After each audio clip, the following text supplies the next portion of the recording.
dong dong dong dong. Lah malah kaya den-den sawah ngono. Kae lho kaya kae lho nggen sanggar-sanggar kae. Masa? Wah, tung tung delang tandem tang tak dong tandong tang tu. Ngono kae Mas Gur. Dan. Apa ngono aku ya iso ora. Contoni sik. Ora iso lho aku ndalang nang kene kok. Aku tak geni mayang. Aja, ora iso. Yai putih mluntuh ya tenan ya. Lho, Gede dhuwur. atase wanita ayu iso ngarani aku. Apa tak silai kacamata? Kowe iki didelepne malah ora krasa ora. Wah, kowe ndelepke aku to? Yo, terusno. Waduh, jogete racake apik to. Lek sabetan ombak tak banyu telisik ngono cetha. Lah iki joget kaya layangan pedhot iki piye? Lah aku karo nyekel mik kok. Oh jajal miki dukno. Ayo. Yo cobi. Ning nung ning dung dah. Ayo.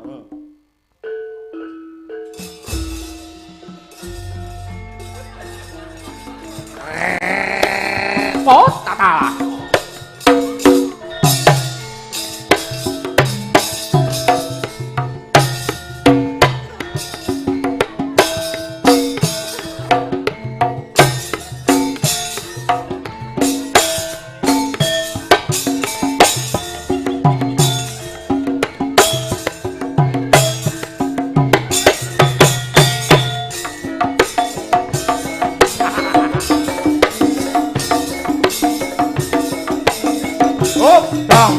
Dong.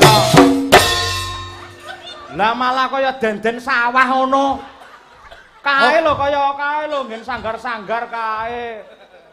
Masa? Wah, tung delang tandem tang tak dong tandong tang tu. Ngono kae Mas Gur. Dan. Apa ngono aku ya iso ora. Contoni sik.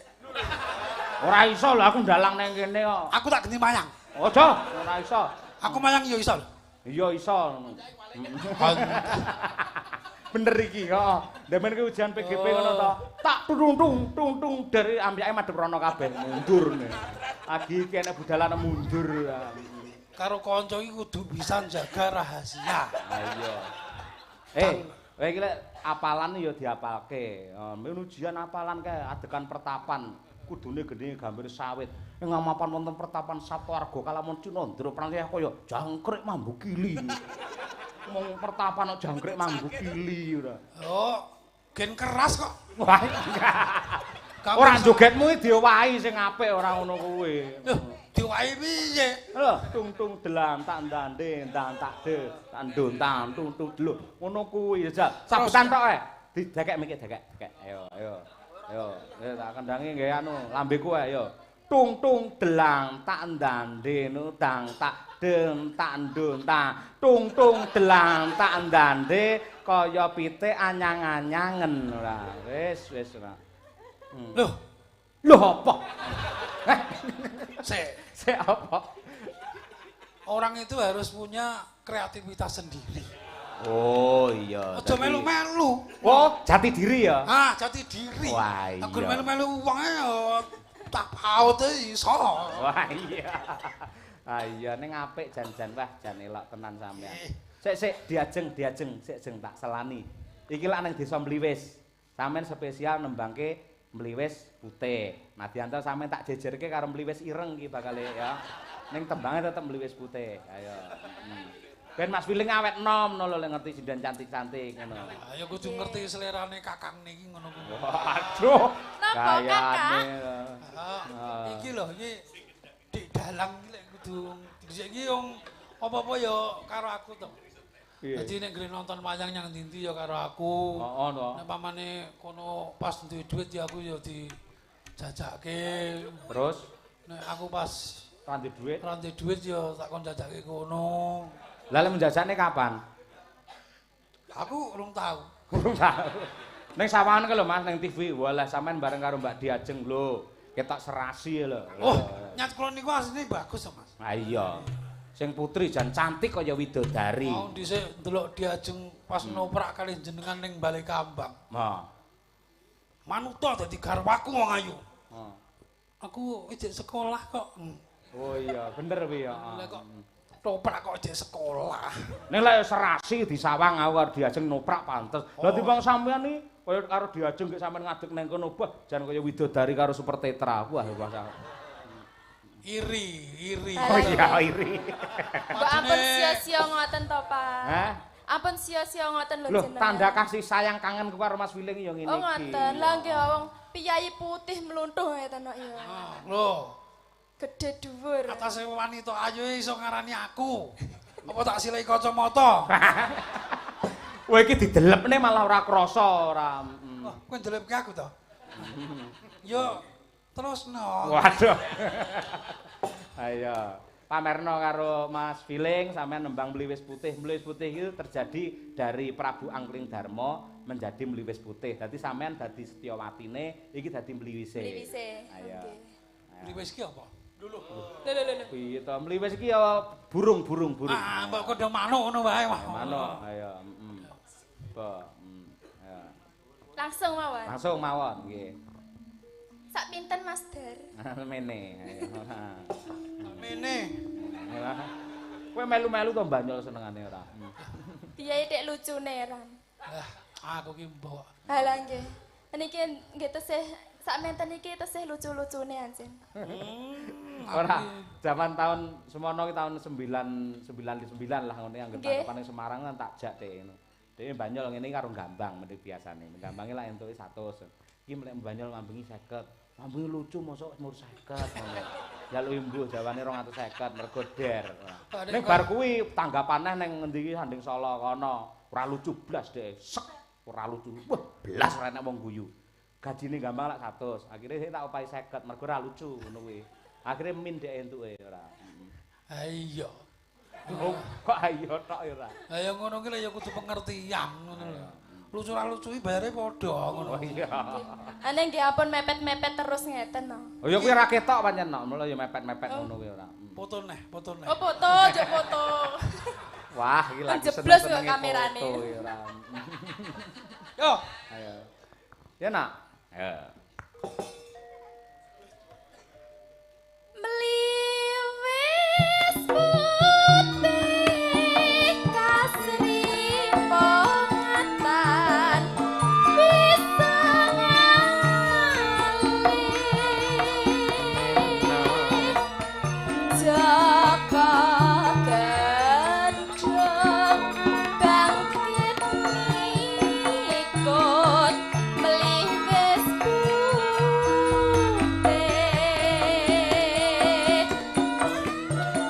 Tora mliwisi kaya manuk secapi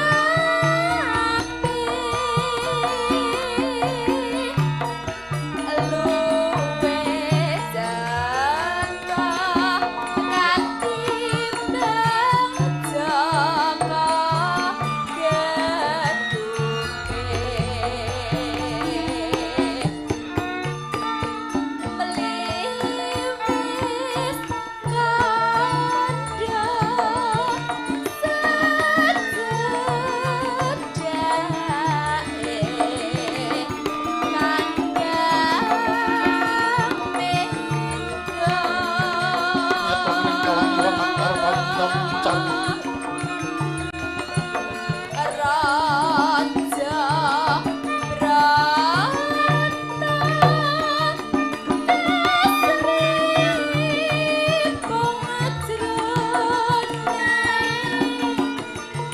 Brata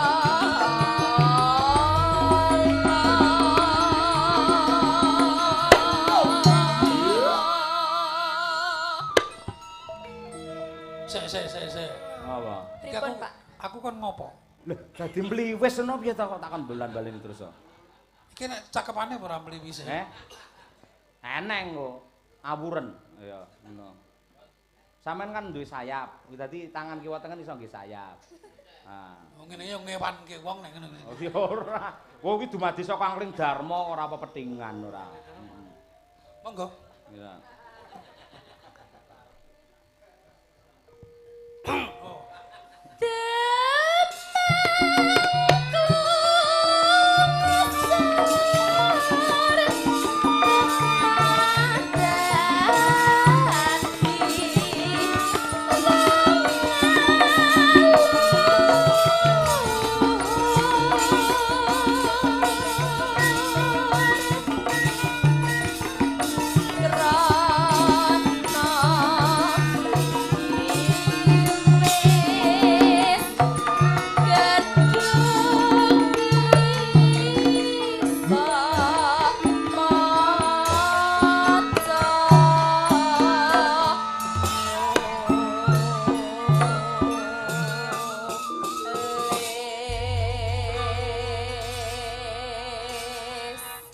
Niki di-share-ke niki di live streaming nggih Mas nggih. Nggih, live streaming. Nggih, wah, iki yo tak kirimke kanggo kanca-kanca kanggo grup Karawitan 97. Wah, iya. Wong kok senengane kira-kira grup ini ramene gurune aku metu. Metu piye maksudnya? Yo nggih aku ki komen ning nggon grup ngono terus rame kae grup iki. Marai yo akeh sing do mengidolakan aku dadi. Waduh, iya. Ayo ngumbahi awakmu kuwi pol-pole lek ama metu ora. Engko lek anu gara-gara aja kondur sik lho. Oh, nggih kula berkahi ngantos sinjing Mas. Waduh, wis masyaallah. Tenang. Wis sampean ra ngerti to, sing kena berkahi mung Gusti Allah, Tuhan. Mosok to? Ora oleh. Lah kok kaya MC Pranoto Cara kok sak ngertiku ora entuk ngono. Nyuwun berkah jenengan anu jenengan mboten oleh. oh ya wis tak dukung nganti sesuk-esuk. Apa pemilu didukung? Ya wis tak tumbani nganti sesuk-esuk. Karo gelut wis diombani ora ya. Wis sak karepmu wis. Weh. Ngono gur medhone Banyol ngono lho senengane ora.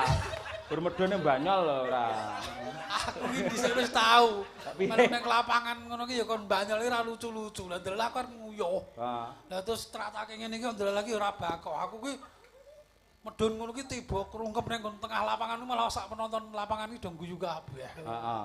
Ning aja dibaleni neh lho. Oh mboten. Ning Semarang kae keblet nguyuh ngono nuwun sewu tekan pawon urung teko nggen kamar mandi ning kono enek panji kok yuwi rang tang tang tang tang tang ngono ora oleh. Bareng kene dhewe iki muni ndrendeng ngono. Iya, tak kene dalan ya, makasih ya. Mas feeling sehat selalu pokoknya. Ya. Ora nyono iso pirang-pirang tahun Nduk ora ketemu. Ha iya. Malah iso ketemu ana laladan Tegal Sari kene. Ha iya, Bersih desa mau ana WA saka Genduk Umi mestine request dari panitia ngersakake lagu Bersih Desa. Wah iya pelok barang. Ya diaturake malang kabeh para warga masyarakat ing laladan Mliwis mriki. Ha ya mliginipun ing Tegasari kalian Tlaga Muncar. Nah, Bersih Desa. Monggo lajeng kemawon saking Bonang Mas Dwi. Yuk, dados.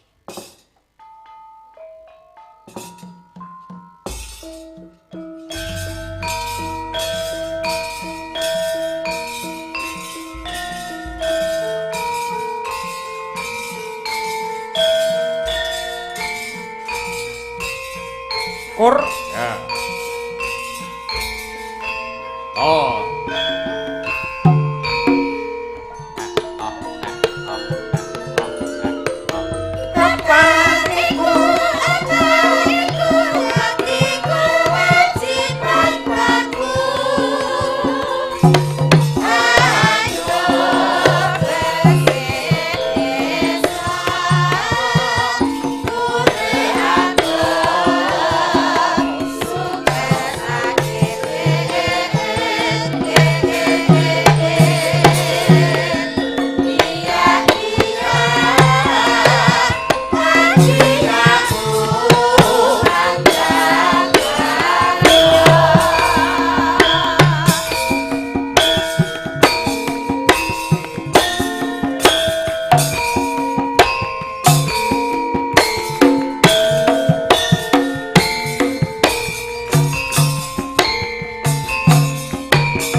Lagu Bersih Desa menika kula aturaken dumateng sedaya para sesepuh, pinisepuh, warga masyarakat ing laladan Tegasari Tlaga Muncar. Iya.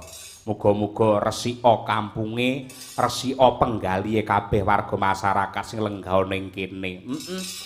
Mula yen dingendikake dening Bapak Kyai nalika sore mau, ora perkara wayange sing ndadekake piyai kene sukses, nanging kaya sing ndaturake ngarep gandeng iki wadah nggen syukuran, silaturahim, dana driyah.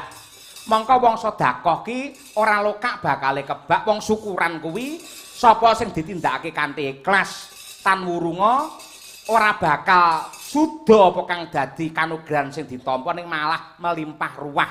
Iya, pancen bener kaya mangkono ya, Mak.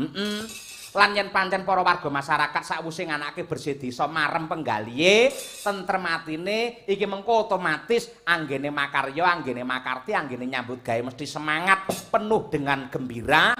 Lah sakjroning semangat lan gembira kuwi mau bisa nuwuhake ya kuwi greget kang gumregut anggone nyambut gawe, asile mesti bakal nyenengake. Oh, ngono kuwi. Ngono kuwi. Iya, Mak, iya hebat luar biasa. Arum Bali, Mbak Umi Hafifah, Mbak Birgita dan juga Mbak Tri Hastuti Retnowati berdiri. Oke, berpacu dalam melodi. Ya yuk.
Biasa perkembangannya zaman saiki pancen dituntut waranggana penampilan kudu bergas-bergas kabeh ya, Mak.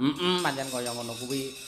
Mula iki sing tak sowanke ana ning Laladan Tegalsari ya pancen ya waranggana ora mung pinter nyinden nanging nggen tata busana ya bisa rapi, nggen gandar utawa pasuryan racake ya cantik-cantik kabeh. Wah iya. Nduk Umi, wah. Piye Nduk hawane ning kene piye Nduk? Sejuk nggih, Pak. Sejuk adem. Nggih. Iya, ning seneng ta? Nggih, Pak. Nggih, nyenengke. Ademe kang dadi hawa ki ndadekake ademe penggalihe para warga masyarakat sing lenggah ana ing kene. Mula tentrem banget. Ana ta laladan liya-liyane ki yen wayangan iki nun sewu anggere wayahe limbukan mak geruduk ngene nom-nom kabeh bengak-bengok joget. Nggih. Anggere bar limbukan rampung terus hilang. Engko gara-gara mak geruduk teko neh ngono kuwi. Nggih. Nek nang kene beda mergo penggalihe do adem ngono. Nggih. Halo Birgita, gimana tahuku Birgita? Ayo. Nggih, halo Mas Dalang, Pak Dalang. Iya. Amit lho, Bu. Ora bebas ora masalah ngono kuwi. Tujuane sampean nyeluk aku Mas men aku iki awet enom ngono lho. Nggih, amin. Kok mahasiswaku wae anggere nyeluk aku Pak seneni aja Pak ngono kuwi. Paling ora ya Mas apa Om ngono kuwi ngono. Men pamrih kuwi ada kedekatan ya kuwi hubungan antarane mahasiswa karo dosen ki iso familiar ngono lho. Men ora canggung ngono. Halo. Mbak Tuti. Halo, selamat malam. Aduh, gimana kabarnya? Saya baik-baik saja dan tetap semangat. Oke, gimana tadi siang di sini kamu? Ah, menyenangkan sekali. Ya Allah, kamu senang apa sih? saya betah di sini karena hawanya tuh sangat mendukung, menggairahkan dan gimana gitu. Oh, Iya. semakin bergairah untuk nembang, untuk nyinden gitu ya. Aisyah. Seperti itu. Nggak ada terbersit pikiranmu ingin pindah ke sini gitu? Oh, ngaten. Lah kantun Mas Danang pripun nok? Wah. Mas Danang selamat malam. Tutu alu kuwi ora ngono ya. Kuyon ya. Ayo, kuwi dosen Mas Danang kuwi lho ning isi luar biasa. Angger isuk story ini langsung, wo mesti mahasiswa diupload kabeh. Ayo, kuwi Mas Daryanto sing gender ya dosen ngono kuwi. Ayo, Mas Kamit kuwi guru. Ayo, digugu lan ditiru. Ayo, digugu rembuke ditiru anggene bolos. Ora kaya bolos iki tetep ngangge surat kok. Bener pancen. Yo bertiga nembang sing apik. Ayo sing rada seragenan apa piye ngono. Ayo cah telu. Mau kan sing klasik-klasik wis ngono. Ayo. Napa Pak Jelang? Lali janjine bisa. Oke, siap Pak Jelang. Oke. Coba. Siap ya, Ti? Siap. Oke. Coba kaya apa? Selalu siap. Dan awakmu baru ning kamera lho, Ti. Wah, temenanan.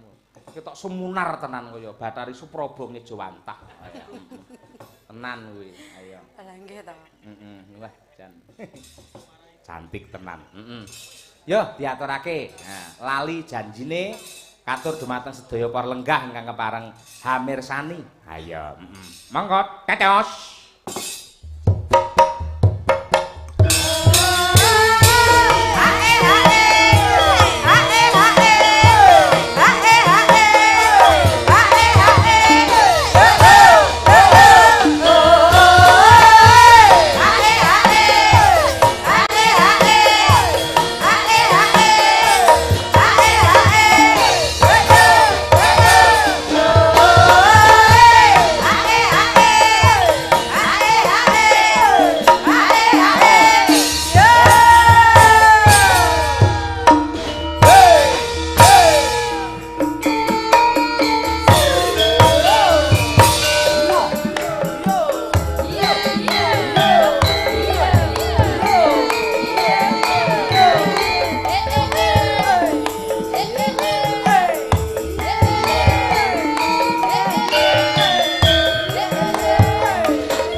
suwi ra metu iki. Ayo.